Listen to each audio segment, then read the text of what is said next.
Muy buenas. Estamos aquí otra vez. Nos vamos a meter otra vez con Marcos. Marcos 11, 26.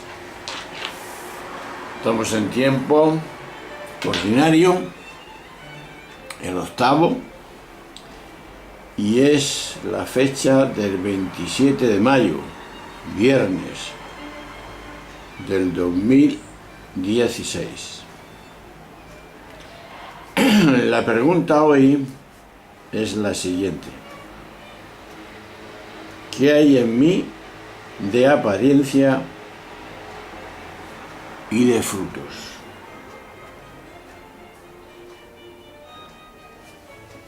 El Evangelio, como hemos dicho, es de Marcos 11, 26. Dice así: después de que la muchedumbre lo hubiera aclamado, entró Jesús en Jerusalén, en el templo.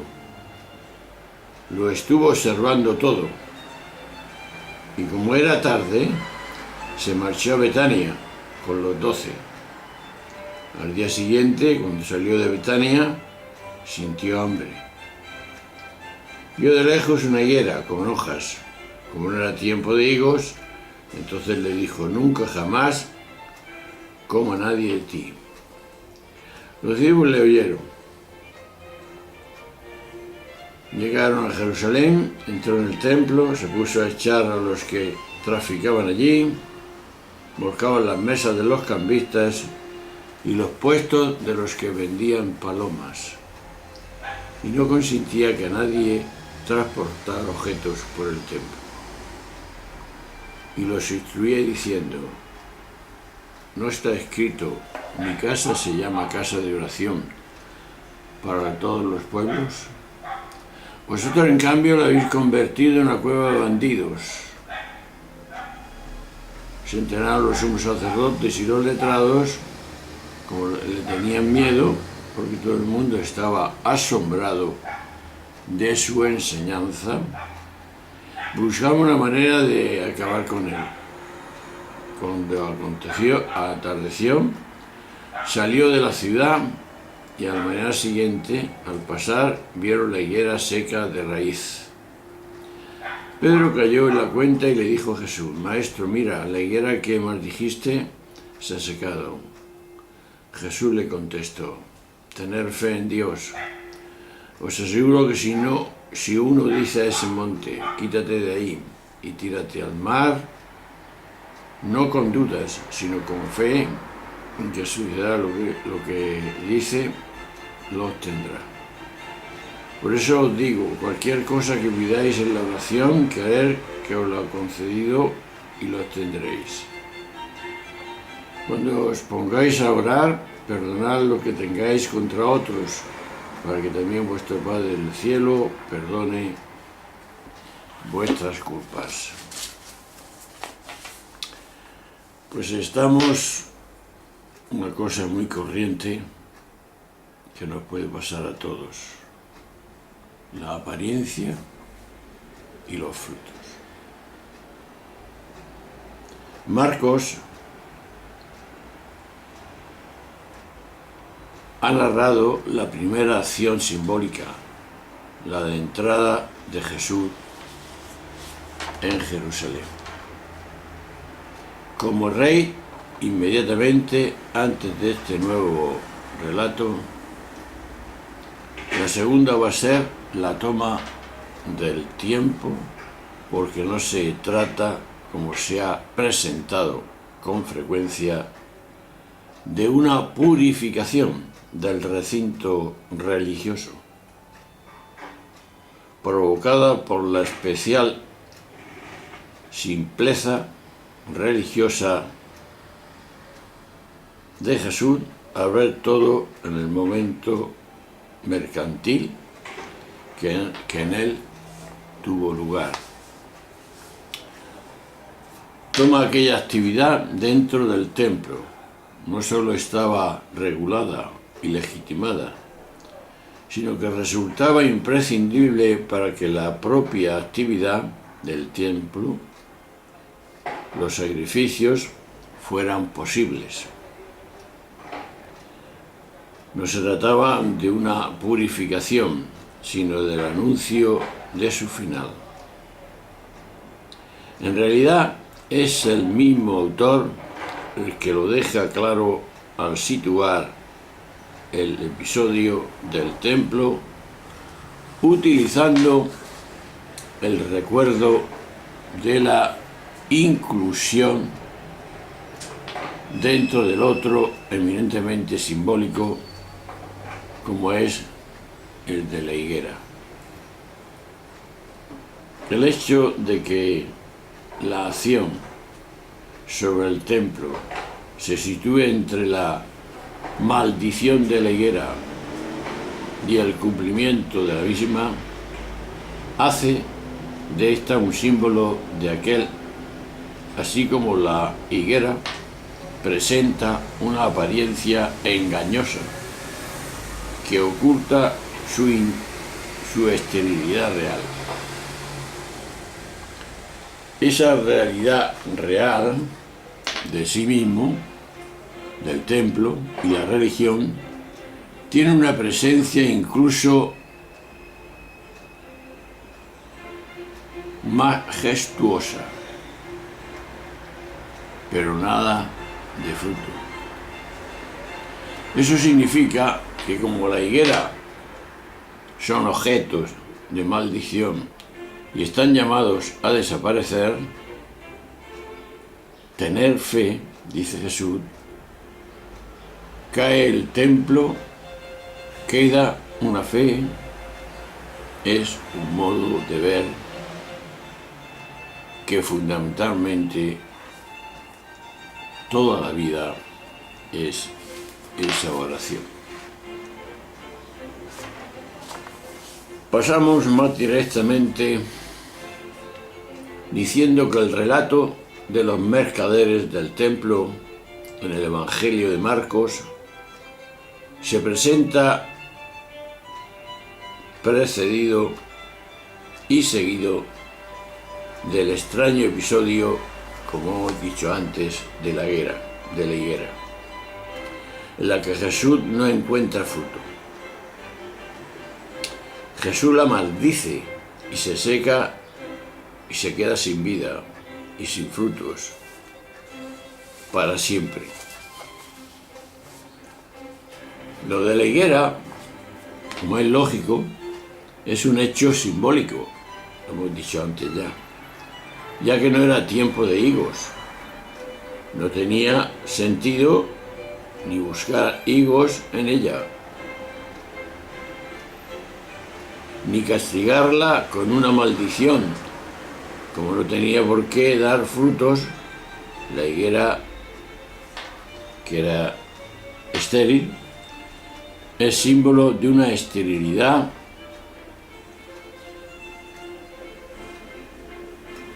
de la religión mejor, del templo. El templo no tenía sentido ya. Lo importante era la autenticidad de la persona. El comercio de los animales y de las mesas de cambio de moneda eran necesarios, lo hemos dicho también, para mantener los rituales del culto religioso del templo. Y de aquella forma de religión lo imponía en muchos de aquellos ceremonias donde se ofrecían sacrificios de corderos, de toros, etc., y aves. Pero ¿cuál es lo sorprendente en ese relato? Y es que Jesús, siendo todo aquello esencial, lo que hemos dicho, necesario, de la liturgia sagrada del templo, no duda en afirmar que los sumos sacerdotes han convertido la casa de oración en una cueva de bandidos. Es decir, para Jesús, la religiosidad es espiritual, es de plegaria, es de oración.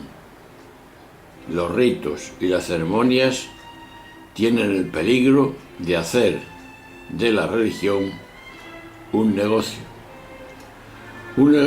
tan lucrativo como muchas veces turbio. Jesús les dice a los discípulos que si tuvieran fe y le dijeran a este monte que se quitara del medio y se arrojara al mar, el monte al que Jesús se refería era lógicamente el que tenían delante. Ese monte y el monte que tenía delante, ni más ni menos que era el monte sobre el que estaba construido el templo.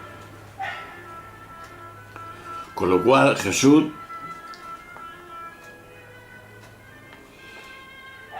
le está diciendo a sus apóstoles que su vida, su fe, debe estar firme, sólida, y que no acabará con el templo y con los que sustituyen los cimientos del templo, sino que está claro que entendía la religión de manera muy distinta a como nosotros la entendemos y la practicamos. En todo caso, para Jesús, el Evangelio, la fe, no se realiza en el culto, es decir, en el templo, sino en la vida, y esa vida siendo intachable. Es decir, no condena a Jesús que las ceremonias pues tenga que hacerse, la liturgia, todo lo que hacemos nosotros también, pero con el sentido profundo de que eso podía ser, y de hecho es, un medio para después llevar una vida intachable. Lo interesante no son las ceremonias,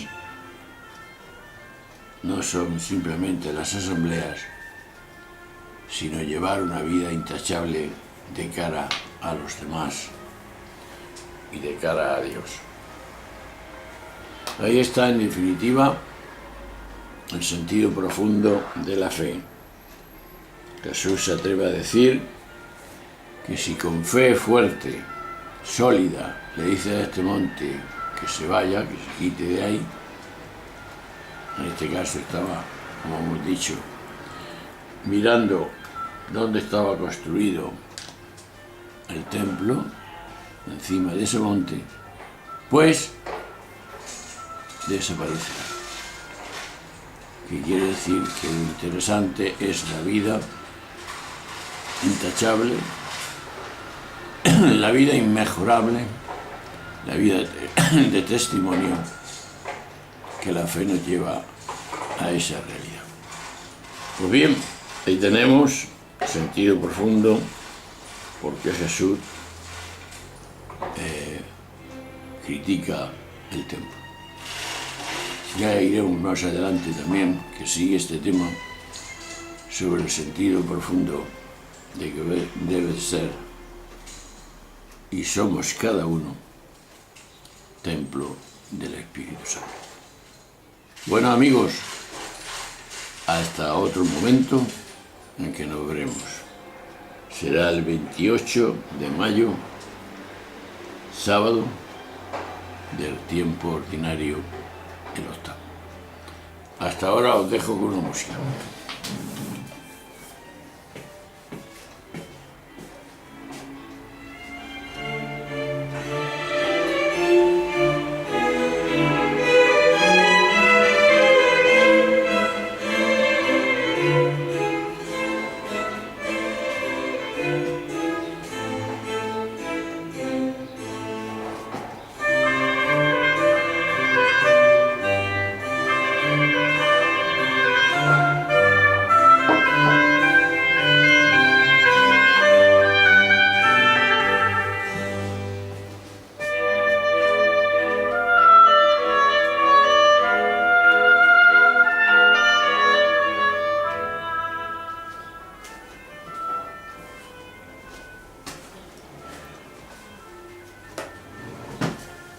Bueno, seguimos este relato de la apariencia y los frutos. Pero vamos a ahondar más profundamente en esta situación. Perdón. Estamos en el tiempo octavo, el tiempo ordinario, del grupo C, 28 de mayo, sábado. Marcos 11, 27 al 25. Del 27 al 33, perdón. Y aquí la pregunta que nos vamos a hacer de esta reflexión, de este Evangelio, es la siguiente. ¿Vivo en la verdad y me muevo en la sinceridad de intención? Vamos a hablar de sinceridad. Y también cómo me muevo en esa sinceridad que yo intento practicar. El texto es el siguiente. Dice así. En aquel tiempo Jesús y los discípulos se volvieron a Jerusalén. Y mientras paseaba por el templo, se acercaron los sumos sacerdotes, los letrados y los senadores y le preguntaron: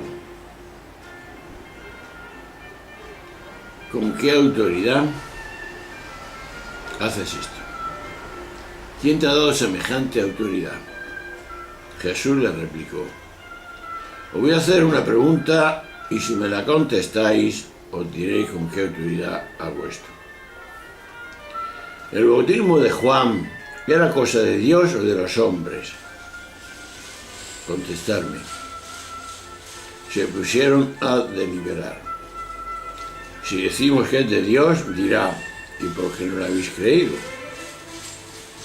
Pero como digamos que es de los hombres, temían a la gente porque todo el mundo estaba convencido de que Juan era un profeta. Y respondieron a Jesús: no lo sabemos.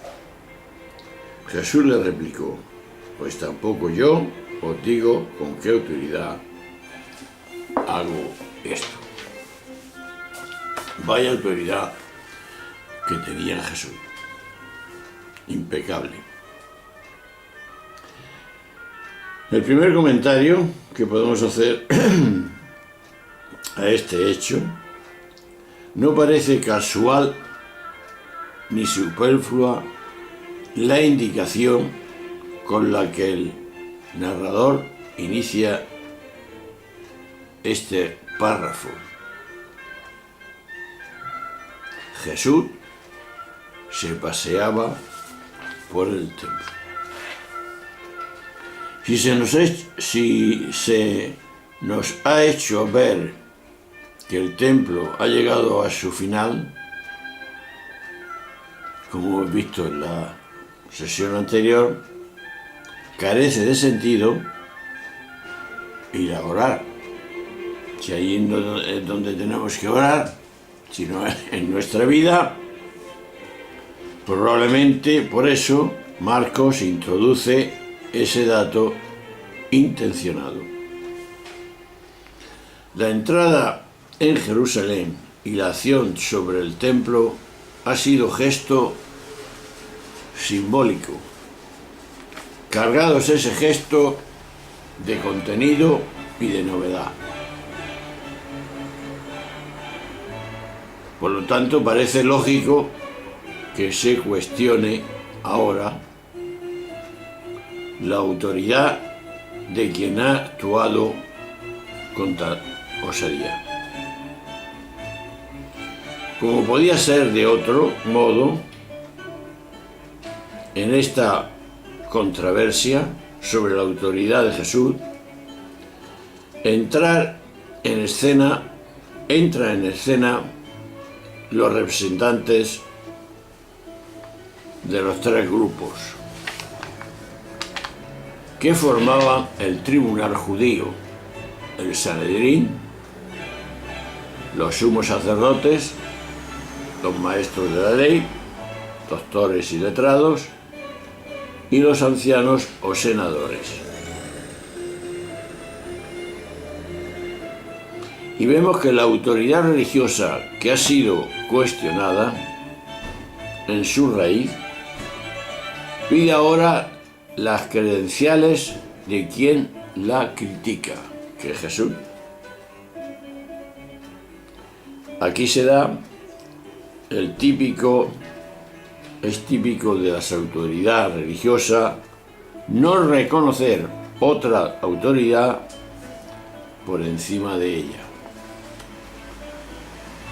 Como lo es también no centrarse tanto en el contenido de la crítica, sino redescubrir al argumento de autoridad para defender su punto de vista.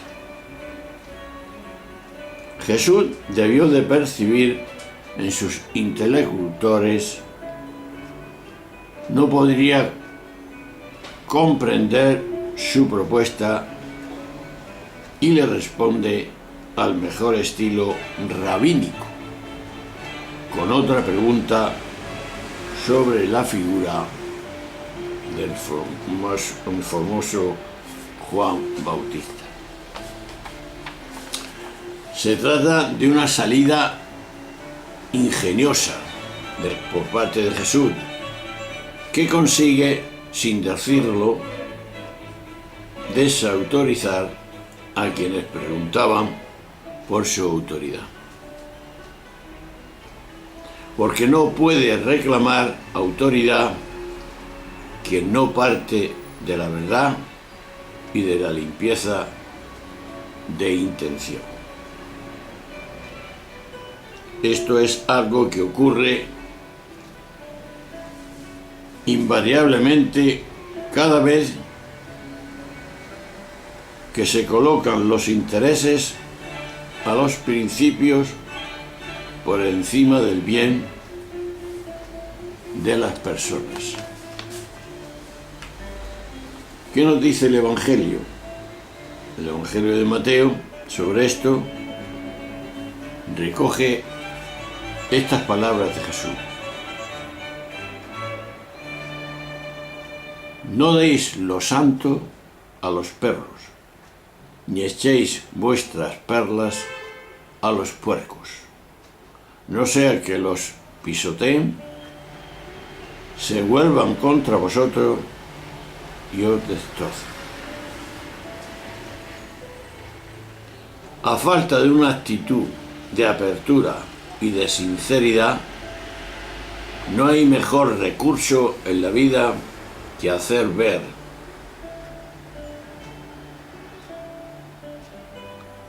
la verdad, mejor dicho, la falsedad en que están instalados los que piensan de esa forma. Si uno está instalado en la falsedad, pues irá siempre con prerrogativas, a ver si cuela. Pero se le ve el rabo. Vayamos más concretamente. El relato nos dice que tiene el poder en sus manos, que lo tiene. No toleran que alguien actúe de tan mal manera que en la práctica y ante la opinión pública niegue la legitimidad de ese poder. Por eso, una de las cosas que más necesitan los poderes públicos es la legitimación del poder, y que nadie diga o haga algo que ponga en cuestión ese poder. Y veamos nuestro mundo. En las sociedades modernas en que vivimos, el poder se legitima por una votación popular cada 4 años. Y ahora vamos, cuando yo estoy diciendo esto, ya hemos pasado por ella. Y así surgen el Estado de Derecho, fórmula intocable en la cultura que nos ha tocado vivir. Es evidente que lo más grave que hizo Jesús al decir que los sacerdotes habían convertido el templo en una cueva de bandidos fue precisamente de legitimar ante la opinión pública el poder de los dirigentes religiosos. Y eso que aquellos dirigentes no podían tolerarlo, como no lo tolerarían tampoco los dirigentes actuales. Lo propio de los bandidos, ¿sabéis lo que es? Pues es robar y matar a quienes enturbian sus proyectos. Los sumos sacerdotes no podían soportar, no ya solo la ofensa, sino sobre todo la deslegitimación de su poder. Por eso, lo mismo que en el juicio religioso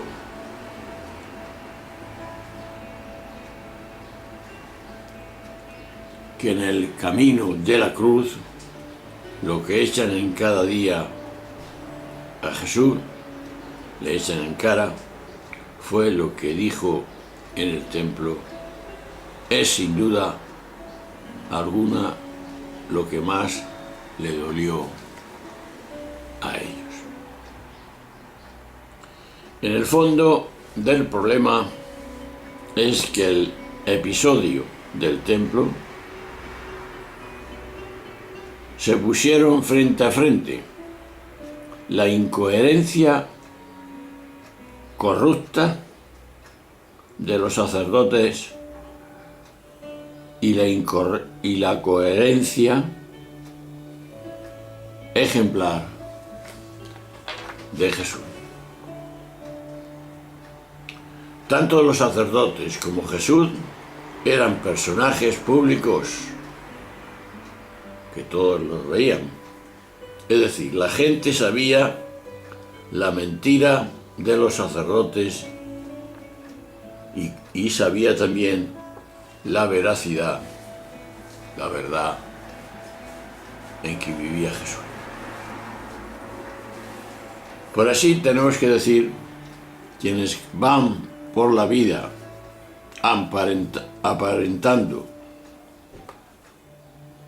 amparados, mejor dicho, por la mentira, aunque momentáneamente triunfen, cuando se enfrentan a la verdad, tienen el fracaso seguro. ¿Cómo actuamos nosotros? Es lo que hemos hecho en la pregunta que nos ha tocado en este tema. Y la pregunta era esa. ¿Vivo en la verdad? ¿Me muevo en la sinceridad de intención? ¿O cómo me muevo? ¿Cuál es mi actitud? ¿Cuál es mi sinceridad? ¿Cómo yo desarrollo esa sinceridad y esa intención? ¿Cómo la desarrolló Jesús? Con valentía, con autoridad, porque su vida era coherente y no la incoherencia de los sumos sacerdotes, los letrados y los ancianos y senadores. Pues bien, Jesús nos ha dado otra vez esta lección que para nosotros debe ser muy interesante, porque nos está diciendo lo que tenemos que ser: sinceros y transparentes ante todas las situaciones de nuestra vida. Así como hombres y como cristianos daremos testimonio de lo que pensaba, sentía y vivía Jesús. Un abrazo, hasta la siguiente sesión, que ya entraremos el 29 de mayo, domingo, festividad del Corpus Christi. Veremos cómo se realiza. Por primera vez vemos y cogeremos los textos donde se expresa la cena del Señor, es decir, la Eucaristía, nuestro alimento diario. Bueno, os dejo con una música y mañana, es decir, cuando comentemos el domingo siguiente el Corpus Christi, veremos dónde estamos cada uno. Hasta luego. Hasta siempre.